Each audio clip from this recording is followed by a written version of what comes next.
Calvary Church is dedicated to doctrine, and we want you to experience the life change that comes from knowing God's Word and applying it to your life. So, we explain the Bible verse by verse, every chapter, every book. This is Expound. We are in the book of Judges, and we're studying a guy by the name of Samson. Now get this, about 1/5 of the entire book of Judges centers around this very unique and flawed individual named Samson. Chapter 13 of Judges, 14, 15, and 16 talk about this very unusual judge who was consecrated by his parents from a baby. In fact, it was really a miraculous sort of an announcement about his birth. His parents dedicated him to the Lord. But then things got weird in his life because of his priorities. He was dedicated to God, as I mentioned, from an early age, but Samson had a weakness. In fact, I call him a he-man with a she weakness. He was a very strong individual. He was like the Superman of the Old Testament, a Superman in muscles, but a super wimp in morals. He was very compromised when it came to the flesh. Now, one of the things it shows us is that you might have all the natural advantages in life and spiritual privilege in life. Samson had both of those, and still it is not a guarantee of spiritual success. God could set you up for success, and yet you could be a failure by your own choices. That's what we see when we look at Samuel. Now, a little bit of a recap, because we began last time we looked at part of his life in chapter 13. In chapter 13, we discover that he was to be a Nazirite from his childhood, his whole life, a lifelong Nazirite. To refresh your memory, the book of Numbers, chapter 6, talks about the vow of a Nazirite, that a man or a woman could take a vow of consecration to the Lord. And it was something voluntary. Didn't have to do it, but if you just said, Lord, I want my life to be spent solely for your purpose and your glory, I want to hear your voice, I give myself to you, that would be a very special vow called the vow of a Nazirite, a vow of separation, whereby a few things were mandated. Number one, you couldn't touch wine or the fruit of the vine. You couldn't be in vineyards. You couldn't eat grapes. You couldn't eat raisins. You couldn't drink wine. Wine was a symbol of joy. So the idea is, I'm not going to derive my joy from natural means. I'm going to derive my joy from supernatural means. My joy is coming from the Lord, not from a bottle of wine. Second, he could not cut his hair during the time of the vow. And when the vow was done, he would shave his hair. It would be burned with a sacrifice. That was a sign of voluntary humiliation. And then third, he couldn't be around a corpse, couldn't touch a dead body, and because of defilement. So even if his parents died, he couldn't touch it or be a part of the funeral setup, which would be a very, very difficult choice to make. Now, according to the Jewish Mishnah, a Nazirite vow could last about 100 days. Typically, however, it was about a month period of time. Very rarely do we have individuals who are lifelong Nazirites. Samson is one of them. I think John the Baptist is another. Some people try to say Jesus is a third, but push that aside. We definitely know Samson was dedicated from his youth. So that's where we left it off in chapter 13. In chapter 14, it begins our story here. Now Samson went down to Timnah. This is down in the southwestern part of Judah, of the nation of Israel. And he saw a woman. Now just keep that in mind, because this is sort of his typical MO. He sees a woman and it's like, va va va boom. It's like, I'm all about what she's about. He is a man who is driven by lust. This is lust at first sight. He sees a woman, he likes the woman, he wants the woman, he gets the woman. There's no restraint with this guy. So he sees a woman of the daughters of the Philistines. So she's not an Israelite. She is a pagan girl. So she does not share the same worldview or value system. So he went up and told his father and mother, saying, now listen, Here's the son coming to dad instead of saying, Dad, I submit myself to your will because that's what we do in Israel. Rather than that, he went up and told his father and mother, saying, I've seen a woman in Timnah of the daughters of the Philistines. Now, therefore, get her for me as a wife. Go get that woman, I want her. Now, typically, parents did set up the marriage for their children. It was an arranged situation. Parents would meet with other parents. Boys and girls would tie the knot or make the pledge based upon their parents' decision. And typically you would pay a bride price. The male or the male family would pay a dowry of sorts. A dowry, I've told you before, is like alimony in advance. In case the husband dumps the wife, the father of the bride would have this nest egg paid to him so that he could then give it to her if something happened in that relationship. So he says, get her for me as a wife. Now get this. These are the first recorded words in the Bible that Samson ever speaks. And it's a command to his parents in a very kind of disrespectful, gruff way to satisfy his own fleshly desires. The first time he speaks, this is what he said. I like what I see, and I want what I want. Unfortunately, a lot of guys, a lot of men, like Samson, are driven by the same set of values. It's only what they look at, and they're attracted by it. I've seen guys look at girls and go, I think I'm in love. Well, how do you don't even know her. You've never even met her. Yeah, but look at her. So it's not really love, but he is seeing something. But the Bible says beauty is passing. Yet a woman who fears the Lord shall be praised. So we are told, yes, we make choices to some degree on the outward physical appearance. It's what attracts people. But if you don't go deeper than that, the relationship is obviously very shallow and is doomed for failure. It's not going to last. So he is driven by that. He wants what he wants. Now listen to his mom and dad. This is a very sensible set of parents here. Then his father and mother said to him, Is there no woman among the daughters of your brethren or among all my people that you must go and get a wife from the uncircumcised Philistines? And Samson said to his father, Get her for me, for she pleases me well. Samson's parents knew, at least in part, the Old Testament law.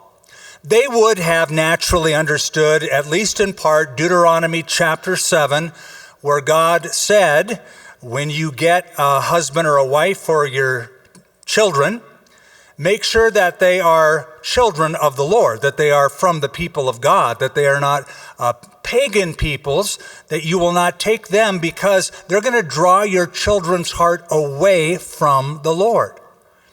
So keep in mind, Manoah and his wife, the parents of Samson, had that miraculous vision of the angel of the Lord who said, your son's going to be special. And they were all excited and they trusted in the Lord and they had great dreams of this boy being used of God. Now he grows up, and I just got to say, their dreams are dashed when he says, there's a pagan girl, I want her, go get her for me, don't give me any lip. This boy is not doing well as he's starting out. But watch this. But, verse 4, his father and mother did not know that it was of the Lord. Now that's strange to read. It's a weird thing to read. That he, the Lord, was seeking an occasion to move against the Philistines. For at that time, the Philistines had dominion over Israel. It's a difficult text to unravel, but I can only explain it this way. God did not approve of this marriage. This was God's disapproval. He had already said that in Deuteronomy 7. It's plain, it's clear. God did not want that to happen, but there's a lot of things God does not want to happen that he permits to happen. For example, the Bible says God is not willing that any should perish, but that all should come to repentance. But I have a question for you. Do all people repent and go to heaven? No. God wants them to go to heaven. That's his will. But they make choices against God's approval, but God permits people to make certain choices. So, yes, the Lord wanted to move against the Philistines. The Lord wanted to raise up Samson as a judge.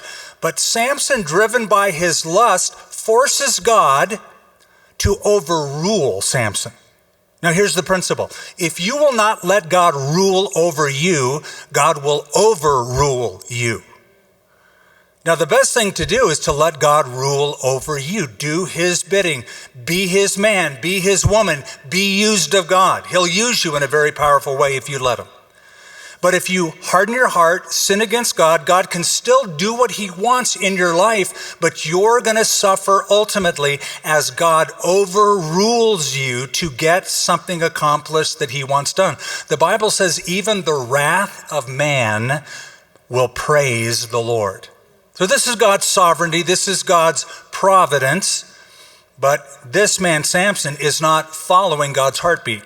And it's going to cost him influence, it's going to cost him his life. He's going to have a very short life and a short ministry, and basically end up taking vengeance for personal use, though the Lord will overrule it and effect his will.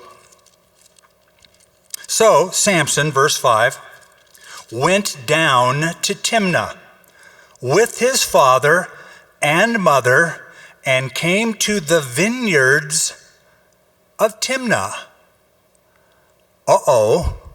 What's a Nazirite doing in vineyards? If you're a Nazirite, you take a vow. No wine, no grapes, no raisins, nothing to do with vineyards or the fruit of the vine. He didn't care. He's been separated to God, but there's no real consecration of his own life and his own will. So he didn't care. He has no boundaries. He has no restraints. Now, to his surprise, a young lion came roaring against him. Well, I guess that would be a surprise, wouldn't it? You're out walking around picking a few grapes, and a lion comes out and attacks you. And, verse 6, the Spirit of the Lord came mightily upon him, and he tore the lion apart, as one would have torn apart a young goat. In those days, and in that part of the world, goats were killed by people in a number of ways. One of the ways they could easily do it is simply grab the hind legs and pull in opposite directions and literally tear it apart. It was a very easy thing to do. It's the muscles give way, the fatty tissue gives way, the viscera gives way, and so it's not an uncommon thing to grab a goat if you want to kill it and eat it, just to pull it by its hind legs, and its life will be drained out very shortly. So in that manner, Samson was able to defeat the lion probably by pulling one hind leg in one hand, one in the other, and pulling it apart. And so he did it like he would kill a young goat, though he had nothing in his hand. But he did not tell his father or his mother what he had done.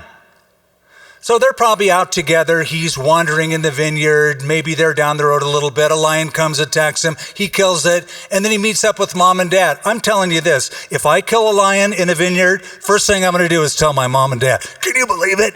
A lion came after me and I killed it. Any kid would do that. But he's very tight-lipped about it. He doesn't say anything at all. Doesn't brag, doesn't want to talk about it. He just does it. I'm sure he was a little bit shocked at the strength he had. He may have looked down at his hands afterward and went, wow, can you believe I did that? How did I do that? Maybe he's coming to terms with the fact that he has this incredible strength. It says, the Spirit of the Lord came upon him mightily. He tore the lion apart as one would have torn apart a young goat. Though he had nothing in his hand, he did not tell his father or his mother what he had done. Now, the way the Hebrew reads in the text could be rendered like this. A lion came to leap upon Samson, but the Holy Spirit leaped upon Samson, or came upon Samson is the English translation here. The lion wanted to leap upon Samson, but the Spirit of God was leaping upon Samson and enabled him to have this strength. Now, I like that rendering, I like that wording, and I bring it up to your attention because I think there's a principle here. No matter what comes at you in life, if first the Holy Spirit comes upon you, you can stand up to anything. You can stand up to anyone or anything as long as the Holy Spirit comes on you, restrains you, works in, on, and through you. You've got his power, the power of the Spirit of God. Then, verse 7, he went down and talked with the woman, and she pleased Samson well. So this guy is a walking conundrum. Spirit of God comes on him, lust at first sight. Love the chick, want the chick, but the Spirit of God makes me strong. It's just a weird combination. Could have been much better, but this is what you got. After some time, when he returned to get her, he turned aside to see the carcass of the young lion. And behold, a swarm of bees and honey were in the carcass of the lion. Now, this is a guy thing. It's like, hey, look at that lion I killed. Look at that carcass. There's like bees in it. That's cool. I'm going to go check it out. Guys do that. I don't know why, but they just do that. But keep in mind, he's a Nazirite. They're not to touch a carcass. You get defiled by touching an animal or a human that is dead. He goes right up to the carcass, sticks his hand in it, grabs the honey, licks it off his fingers. He's going to give some to his mom and dad for them to have a lick, I suppose. He took some with his hands, verse 9, went along eating, and he came to his father and mother and gave some to them, and they also ate. But he did not tell them that he had taken the honey out of the carcass of the lion. So his father went down to the woman, and Samson gave a feast there, for the young men used to do so. This is sort of like the wedding feast. This is the bachelor party, you might say, except she's going to be there as well. The Hebrew word for feast means a drinking feast. Again, what is Samson? What is he consecrated as? A Nazirite. And Nazirites were to stay away from drink. But again, he's violating every part of the Nazirite vow repeatedly in his life so far. And it was so when they saw him that they brought him 30 companions to be with him. Now, these are Philistine companions. Interesting, he doesn't have any of his Christian friends, you might say, or godly friends or Israelite friends. He's all alone. He's isolated. He doesn't have a support system. Yes, his dad's going to be there, but he's a kind of a wimpy dad, do whatever my son wants. He has no infrastructure to support him in his value system. He just has pagans around him at this feast. And it was so, verse 11, when they saw him, that they brought 30 companions to be with him. And then Samson said to them, let me pose a riddle to you. If you can correctly solve and explain it to me within 7 days of the feast, that's how long these marriage feasts last, 7 days. The 7th day is when the relationship would be consummated between husband and wife. Then I will give you 30 linen garments and 30 changes of clothing. But if you cannot explain it to me, then you shall give me 30 linen garments and 30 changes of clothing. And they said to him, deal. Pose your riddle, that we may hear it. So he said to them, out of the eater came something to eat, out of the strong came something sweet. Now, for 3 days, they could not explain the riddle. Now, we know what it means because we've read the story. It's about the honey and the carcass of the lion, the strong, the beast, the sweet. It came to pass on the 7th day, last day of the feast, that they said to Samson's wife, entice your husband that he may explain the riddle to us, or else we will burn you and your father's house with fire. Nice friends, right? Have you invited us in order to take what is ours? Is that not so? Then Samson's wife wept on him and said, you only hate me. You do not love me. You opposed a riddle to the sons of my people, but you have not explained it to me. And he said to her, look, I have not explained it to my father or my mother, so why should I explain it to you? Now she wept on him the 7 days while their feast lasted. It happened on the 7th day that he told her because she pressed him so much. Then she explained the riddle to the sons of her people. So this marriage is, can we say, not off to a good start? Things are not working out very well. The Bible says that a man is to leave his father and mother, cleave unto his wife. The two shall become one flesh. He's about to be one flesh with this pagan girl. There's no trust at all. There's nothing in common spiritually between them. But it says that she pressed him every single day. So he finally gives in. There's a verse of scripture in Proverbs 27 that says the continual dripping on a rainy day and a contentious woman are alike. Trying to restrain her is like grasping the wind. So he finally just said, enough. You're pestering me every day. You're whining every day. I'll tell you what it means. So the men of the city, verse 18, said to him on the 7th day before the sun went down, what is sweeter than honey? And what is stronger than a lion? And he said to them, if you had not plowed with my heifer, you would not have solved my riddle. Now, first of all, that's not a nice thing to say about your wife, to call her a cow, basically a heifer.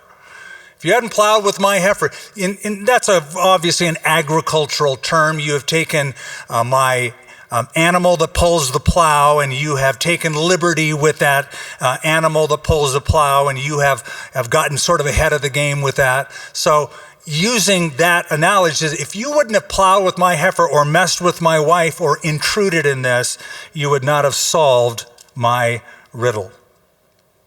Then the Spirit of the Lord came upon him mightily, and he went down to Ashkelon. Ashkelon is 23 miles to the southwest along the seacoast. It was an ancient port. It was one of the cities that the Philistines occupied.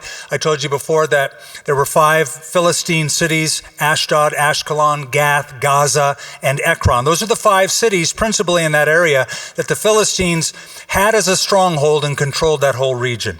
So he goes down to Ashkelon, several miles away, because what he's about to do, he does not want to get back to the wedding feast where he's at. He can go do damage, and they will not be able to hear about it for some time. So he goes all the way down to Ashkelon, killed 30 of their men, and took their apparel and gave the changes of clothing to those who explained the riddle. That was the deal. I'll give you 30 changes of clothing, but then I'm going to go kill guys to get it and give it to you to make good on the deal.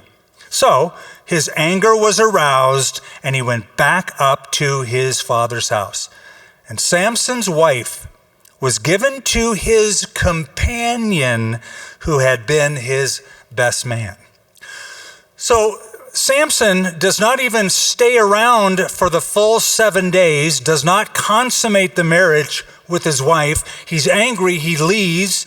He goes down and kills Philistines. That's something God wanted to do because they were oppressing Israel. But the manner in which he did it was not a godly manner. So he leaves. Dad of the bride, thinks he didn't want this woman as his wife, so I'm going to just give her to the best man. Samson didn't know about that till now. And after a while, in the time of the wheat harvest, it happened that Samson visited his wife with a young goat. So he's bringing a gift to her.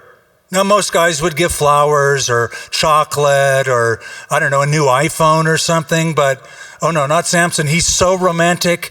he brings her a goat, a nice new little goat. Of course, according to that time period, that was something cool. So he gives her a young goat, and he said to the father, "Let me go into my wife, into her room." But her father would not permit him to go in. There's something probably you should know about this. There was an arrangement, a certain kind of a marriage at that time in antiquity. And by the way, it still exists in certain tribes of Palestinian Arabs. It's called the Sadika Marriage. And that is a marriage arrangement, believe it or not, where the bride stays at home with her parents, especially under the protection of her father, and the groom periodically comes to visit his wife in the home of her parents. It's a strange setup, but it is not unusual. It goes way, way back in antiquity. We see an example of that here in this pagan culture, which he is assimilated to. Verse 2, her father said, "I really thought that you thoroughly hated her, and therefore I gave her to your companion." So things go from bad to worse. His wife deceived him. He told the riddle to her. She snitched. The Philistines found out about it. He goes, kills a bunch of their friends, and now finds out that his wife isn't his wife, that the best man has his wife.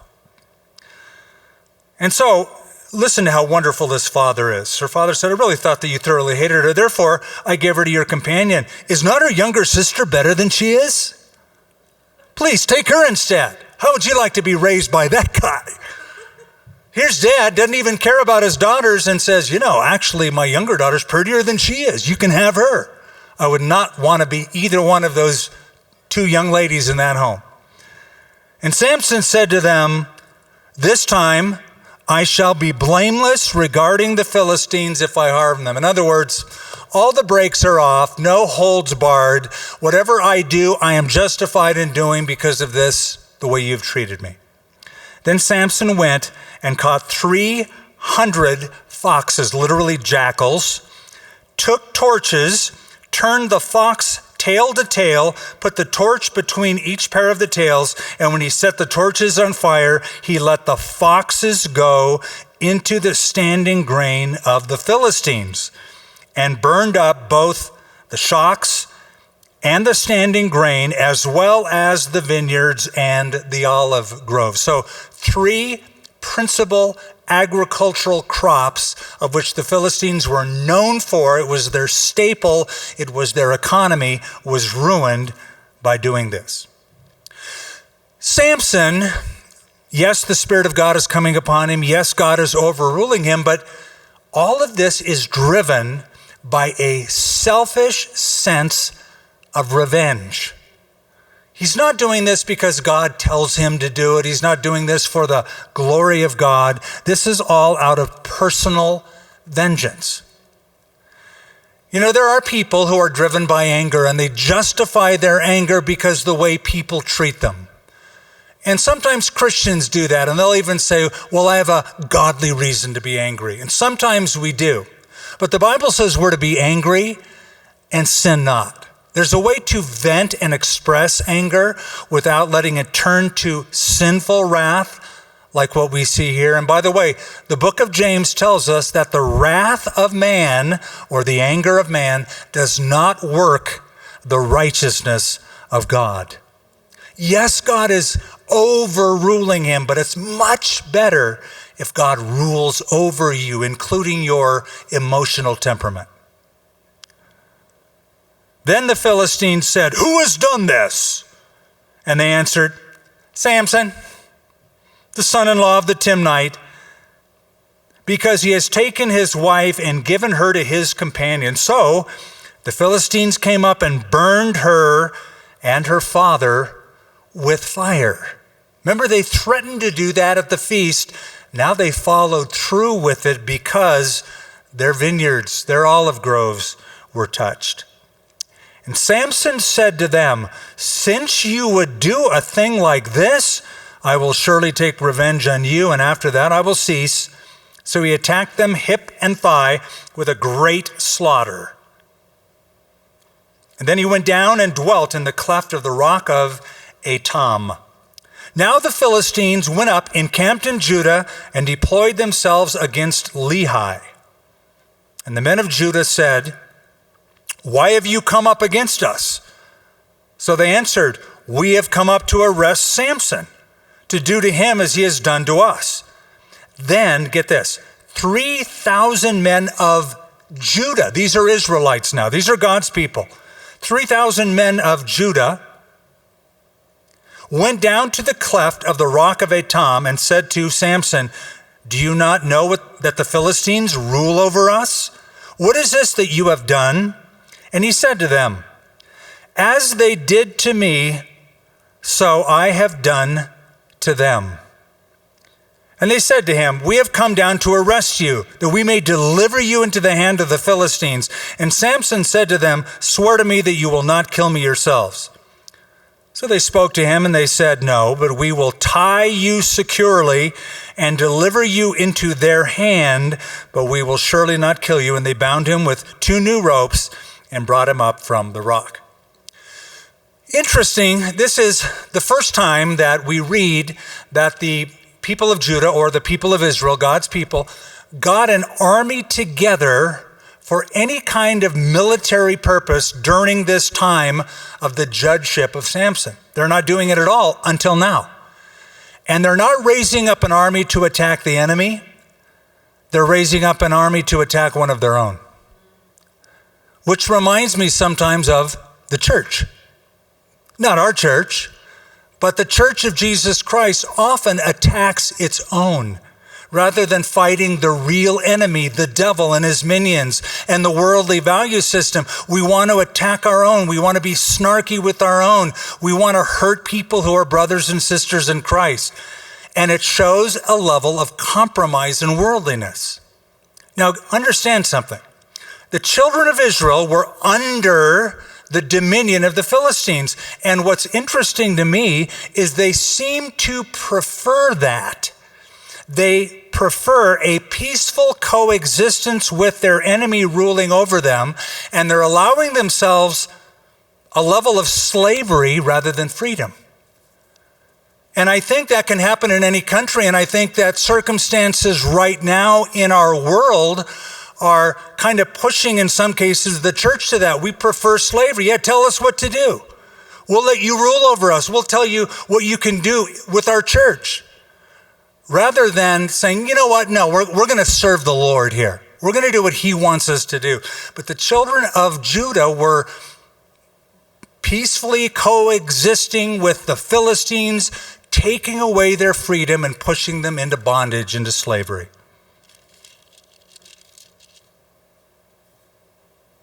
So,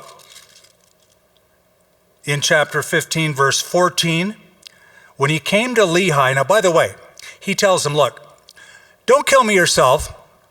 Promise me that. Just deliver me to the hands of the Philistines. Now, why is he saying that? He's not saying that because he's afraid, because he knows, look, if you come against me, I have super strength. I like tear lions apart and stuff. So if you kind of come against me, I'm going to wipe you out, and I don't want to wipe God's people out. So we're going to bind you with 2 ropes. Yeah, like that's going to really help. If you know anything about Samson's life, so what?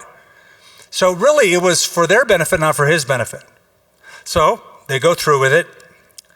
They came to Lehi. The Philistines came shouting against him, and the Spirit of the Lord came mightily upon him, and the ropes that were on his arms became like flax, like butter, just boom, melted away.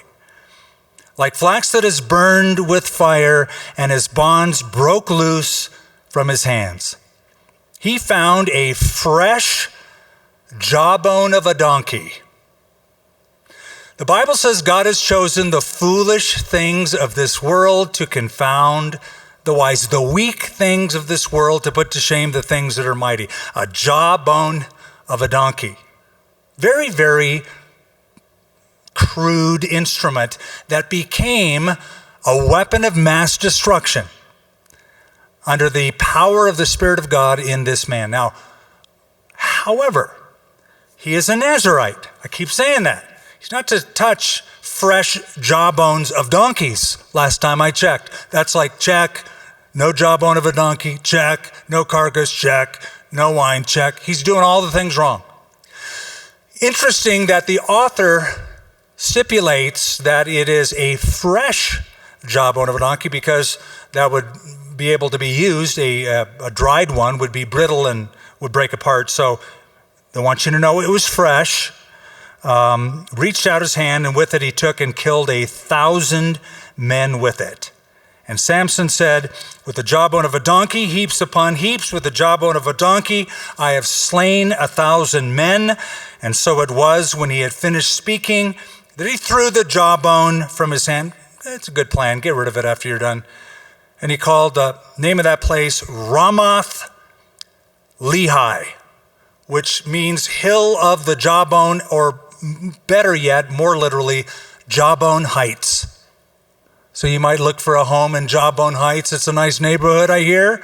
You may want to check out. The homes are going really cheap there right now. So Ramoth Lehi, Jawbone Heights, he called it that. And he became very thirsty, so he cried out to the Lord. Interesting, first time we hear him praying is now. And the only other time you're going to hear him praying is right before he dies in that temple of the Philistines, when he takes the pillars and brings the house down. And so he cries out because he's hungry, or he's thirsty. He needs water. He's been working up a sweat. He became very thirsty, so he cried out to the Lord and said, you have given me this great deliverance by the hand of your servant, and now I shall die of thirst and fall into the hands of the uncircumcised.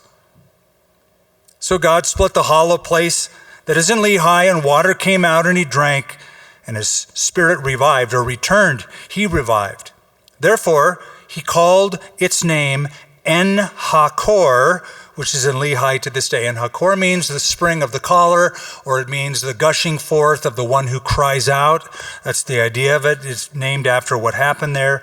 And he, Samson, judged Israel 20 years in the days of the Philistines. We have just enough time to get through chapter 16, which ends the epic of Samson, so that we can make a clean start next time in chapter 17. So Samson went to Gaza. Gaza is further down on the seacoast. There's still a place today in Israel or in the Palestinian territory called Gaza City. And he saw a harlot there, and he went into her. Number 2. So he saw a wife, said, I want her, got her, and then he sees this lady here, this girl, a harlot, a prostitute, and he went into her. That is, he had sexual relations with her. When the Gazites were told, Samson has come here, they surrounded the place and lay in wait for him all night at the gate of the city. They were quiet all night, saying, in the morning, when it's daylight, we're going to kill him. And Samson lay low until midnight, and then he arose at midnight, took hold of the doors of the gate of the city, wooden doors, large ones, and the 2 gate posts, pulled them up, bar and all, put them on his shoulders, carried them to the top of the hill that faces Hebron. Now, Hebron is about 37 miles away, and people get in their minds that he's got these huge gates and he's running 37 miles. Perhaps Spirit of God could make a person, allow a person to do anything, but it is most often seen as the hill just outside of Gaza that faces Hebron. It is identified today as a little area called El Montar. And it is a hill that is right outside the area of Gaza. It faces toward the east. That's probably what happened. But why did he do it? What's the deal with putting gates on your shoulders and running up a hill? He wanted to show the Gazites that they were vulnerable. He can take their protection away. This is no big deal for him. They think we're going to kill him. He goes, you know what? I'm going to take your protection away, remove the gate of the city, so you're more vulnerable than you think you are. Now, afterwards, it happened. Now, here it is again. This is typical. Afterward, it happened that he loved a woman in the valley of Sorek, whose name was Delilah. Here it is again. 3rd time a chick is mentioned with this guy. It says he loved her. I think it would be better translated, he lusted for her. There's no indication that he had never, ever even met her or had a conversation with her. He just saw someone. Now, Delilah is a Semitic term that means devotee, somebody devoted to something.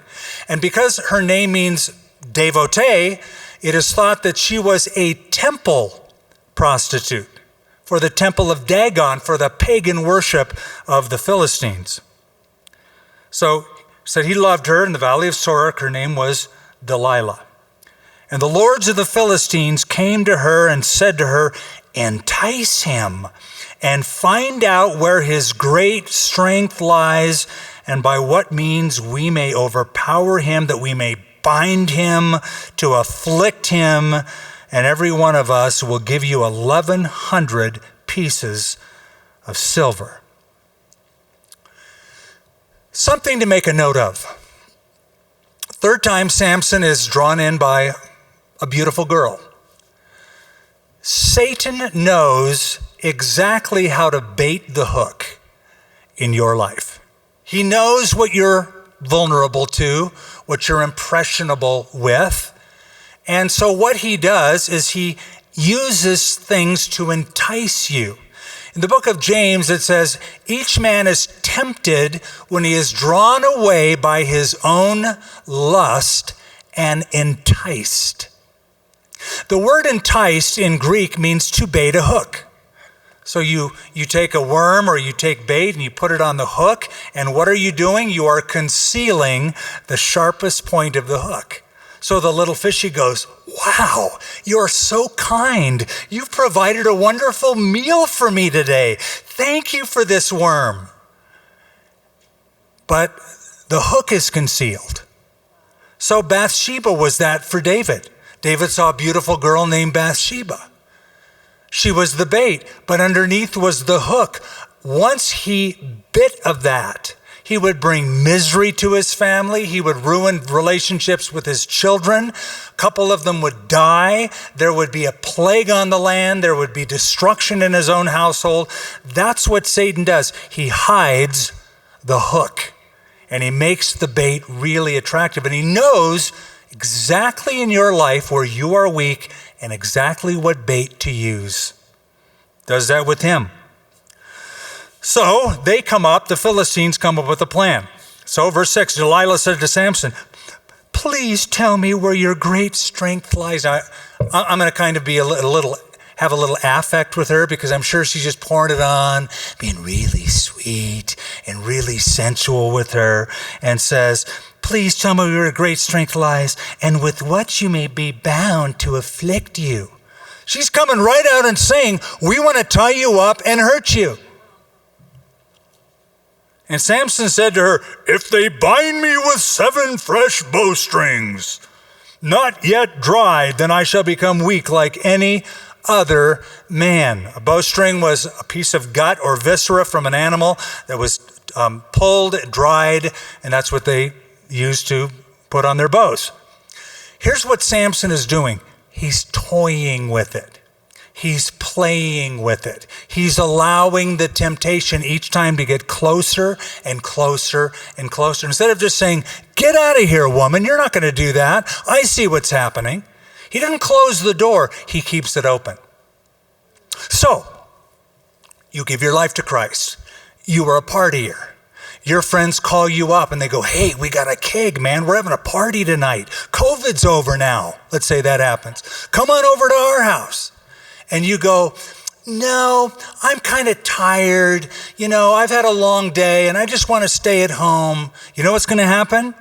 You kept the door open. They're going to call you back sometime in the future and put that hook out there again, and you may be in a time of weakness and you may succumb to it. I'm saying close the door.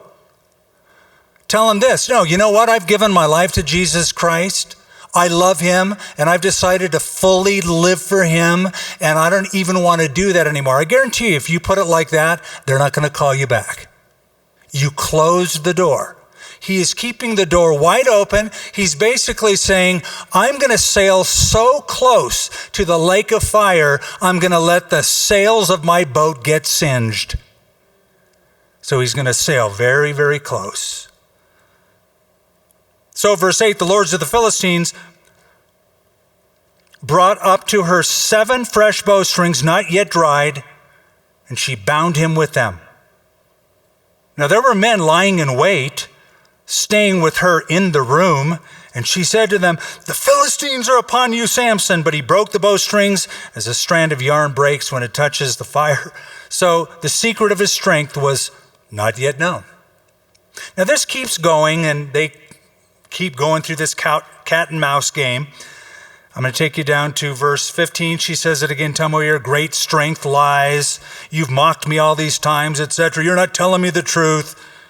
Verse 16, it came to pass when she pestered him daily with her words and pressed him so that his soul was vexed to death, that he told her all his heart and said to her, no razor has ever come upon my head, for I have been a Nazirite to God from my mother's womb.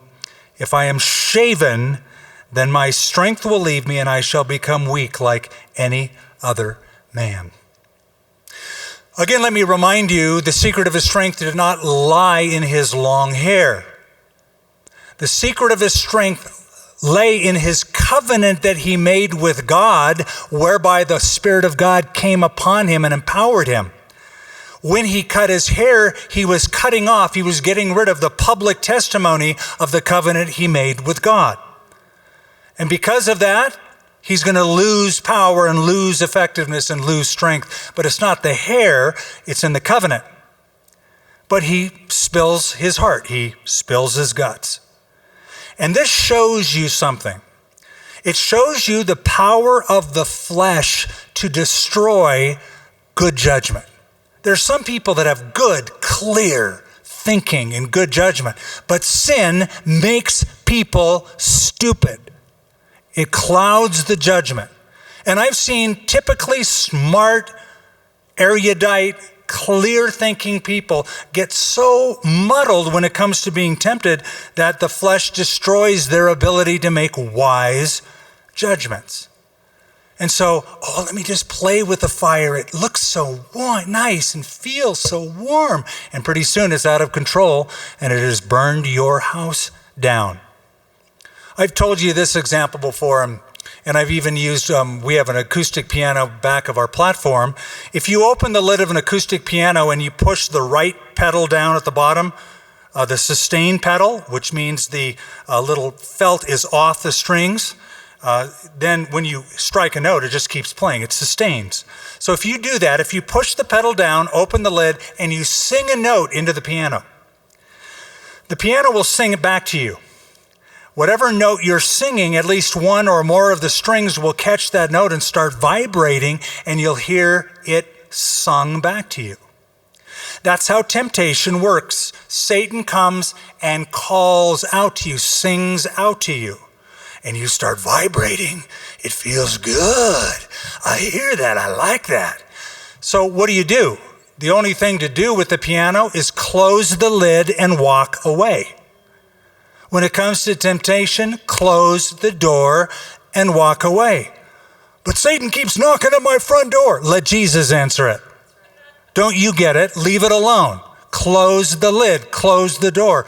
Samson just keeps playing and playing and playing until now. When Delilah saw, verse 18, that he had told all his heart, she sent and called the lords of the Philistines, saying, come up once more, for he told me all of his heart. So the lords of the Philistines came up to her, brought the money in their hand.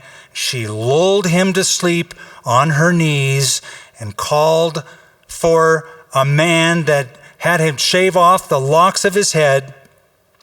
She began to torment him, and his strength left him. Now they want to torment him.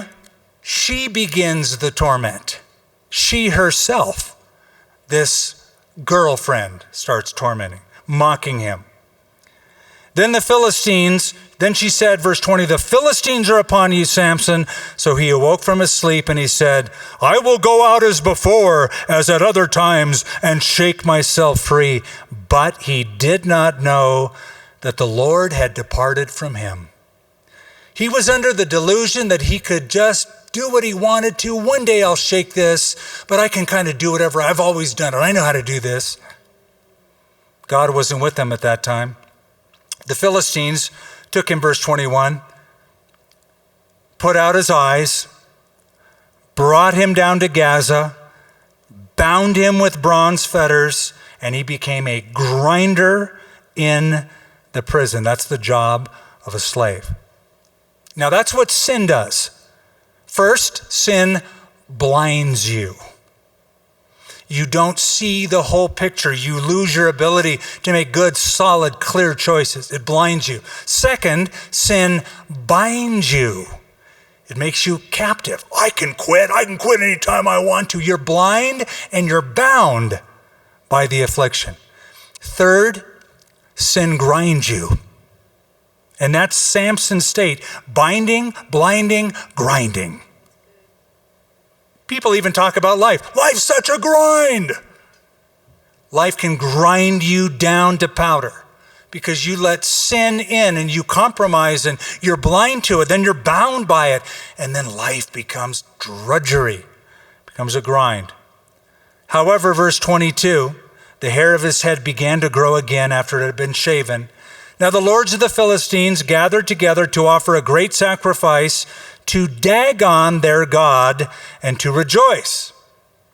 And they said, our God has delivered into our hands Samson, our enemy. Remember what Samuel will say to King David after he sins with Bathsheba? He said, you know what?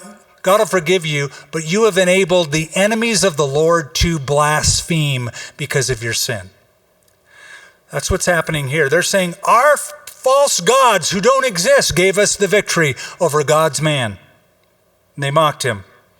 The people saw him and they praised their God, for they said, our God delivered into our hands our enemy, the destroyer of our land, and the one who multiplied our dead. So it happened, when their hearts were merry, they said, call for Samson, that he may perform for us. So they called Samson from the prison. He performed for them. They stationed him between the pillars. And Samson said to the lad who held him up by the hand, let me feel the pillars which support the temple so I can lean on them. Now the temple was full of men and women. All the lords of the Philistines were there. In fact, there were about 3,000 men and women on the roof who watched while Samson performed. Dagon was a god that was depicted by half man, half fish motif, but he was also the god of the grain fields, which Samson had destroyed, as you recall. This was an annual feast to Dagon. Archaeology has found remains of the temples of the Philistines, and the architecture fits the story. It's a kind of a long, narrow hall.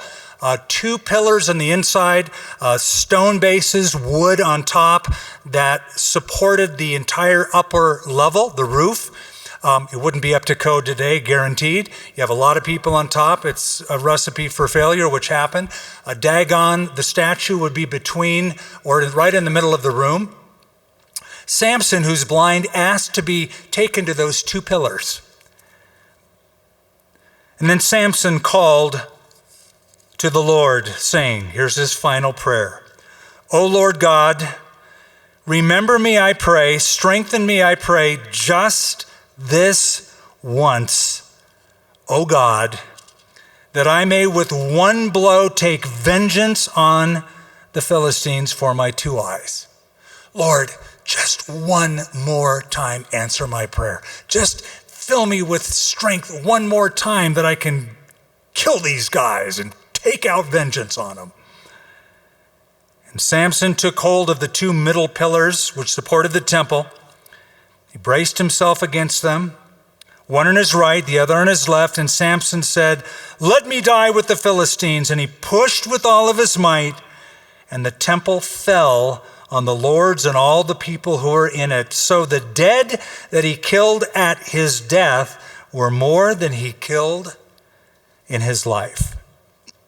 And his brothers and all of his father's household came down, took him, brought him up and buried him between Zorah and Eshtaol, areas that still exist today. We can show you if you come on a tour to Israel exactly where this is in the Philistine country. In the tomb of his father Manoah, he had judged Israel 20 years. Moral of the story, sin is a tyrant. Sin is the great destroyer. It enslaves people. Jesus talked about Satan, said he has come for nothing else other than to kill, to steal, and to destroy. Satan, the enemy of our souls, wants to kill, steal, and destroy everything that God wants to build in your life. With Samson, we learn that the loss of separation brings the loss of power and influence. He was to be separated, Nazarite, the idea of being separated from the world and separated unto God. But when you lose being separated, when you lose your holiness to the Lord, you also lose your power, and it eventuates in your ruin. Back in 1963, the United States sent a submarine under the Arctic Circle, below the ice. It's called the Thresher submarine. They said it can withstand depth and pressure. It was designed for that, but it got a little bit too deep, and the hull of the submarine was unable to withstand the pressure at that depth, and the submarine, the Thresher submarine, imploded and the crew was lost. It was 1963. So the pressure on the outside could not be sustained by the pressure that they had built in from the inside. People died. Lives were lost. Lives were ruined. The secret would have been to have the equal amount of pressure on the inside as the pressure on the outside. Did you know that there are little fish that can even go deeper than that Thresher submarine? Their skin is so thin and so, you would think, easy to destroy.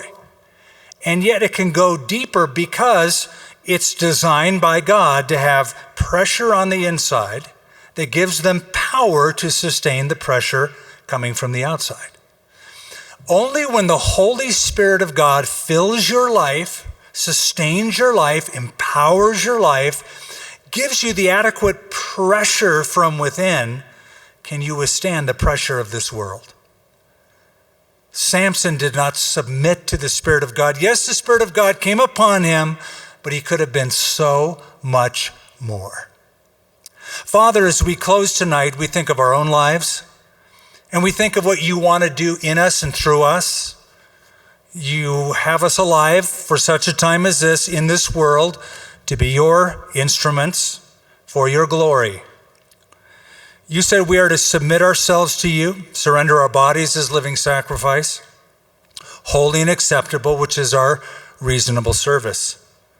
You promised, Lord, that we could be powerful instruments in your hands. Foolish things, yes. Weak things, yes.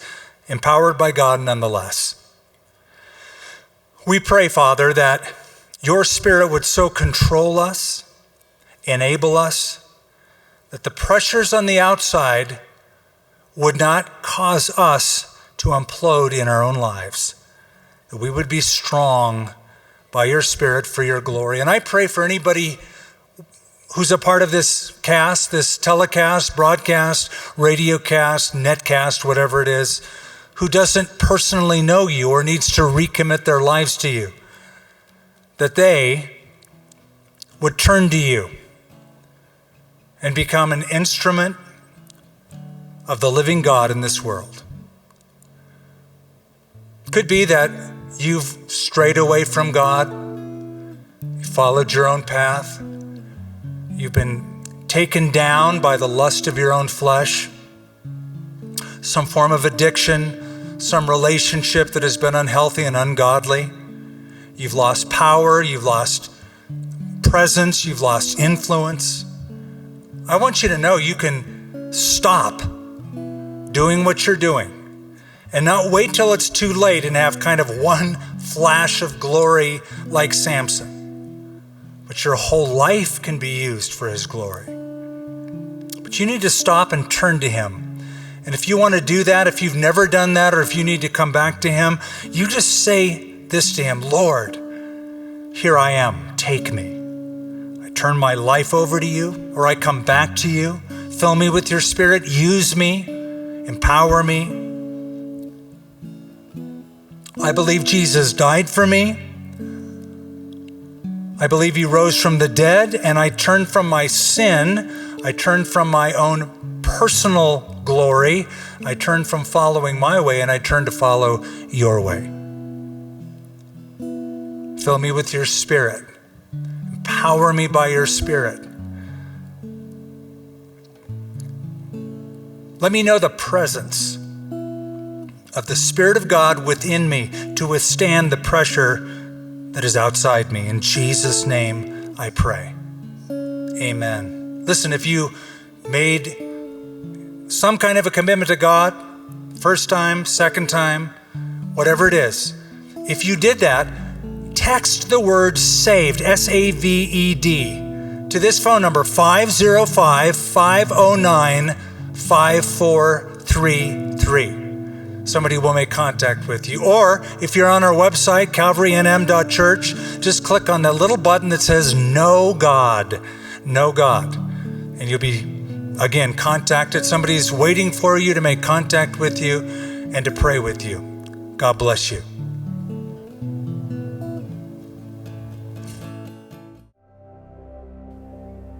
For more resources from Calvary Church and Skip Heitzig, visit calvarynm.church. Thank you for joining us during this teaching in our Expound series.